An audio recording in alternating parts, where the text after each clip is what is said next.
비관은 죽음에 이르는 병이라고 키에르케고르는 말합니다. 그럼에도 불구하고 모든 상황에서 안 되는 이유만 찾는 사람들이 있습니다. 되게 똑똑한 사람들이 이런 함정에 빠집니다. 항상 의심만 하고 위기만 감지하다 그렇게 별로 무언가를 시도조차 해보지 못하고 투자나 사업을 포기합니다. 자본가로서의 죽음입니다. 결국 논리에서는 승리하였을지 모르지만 자본주의적 관점에서 패배한 것입니다.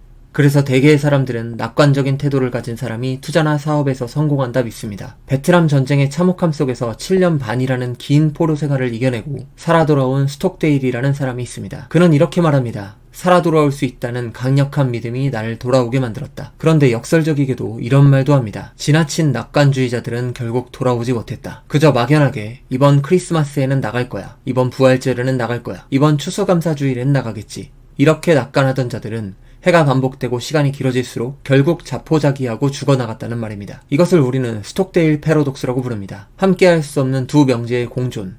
낙관주의가 살게 했지만 낙관주의가 죽게 했다. 그렇다면 스톡데일의 낙관주의는 다른 사람들의 낙관주의와 무엇이 달랐을까요? 그의 낙관주의는 현실주의와 함께하는 합리적인 낙관주의였습니다. 비관적인 현실을 직시하지만 결국 해낼 것이라는 낙관. 이 두 가지를 끊임없이 반복하며 공존시키는 것을 우리는 스톡데일 패러독스라고 부릅니다. 배움이 인풋과 아웃풋의 반복이라면 성공은 낙관과 비관의 반복입니다. 스톡데일은 포로 수용소에서도 이번 크리스마스에 못 나갈지도 몰라. 그러니 대비해야 돼.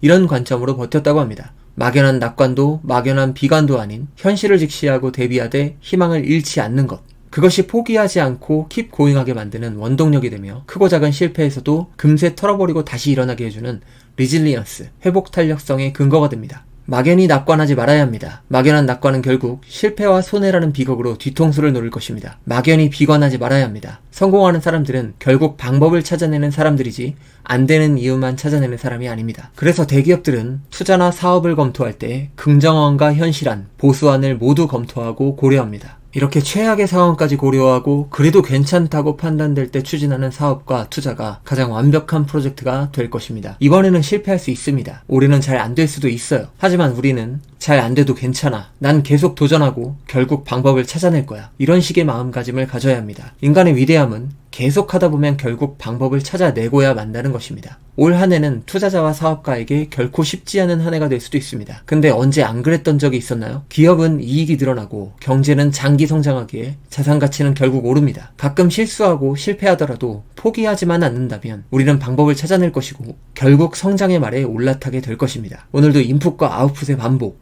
낙관과 비관의 반복을 통해 놀라운 성장과 밸런스를 모두 획득하는 위대한 하루가 되시기를 기원합니다.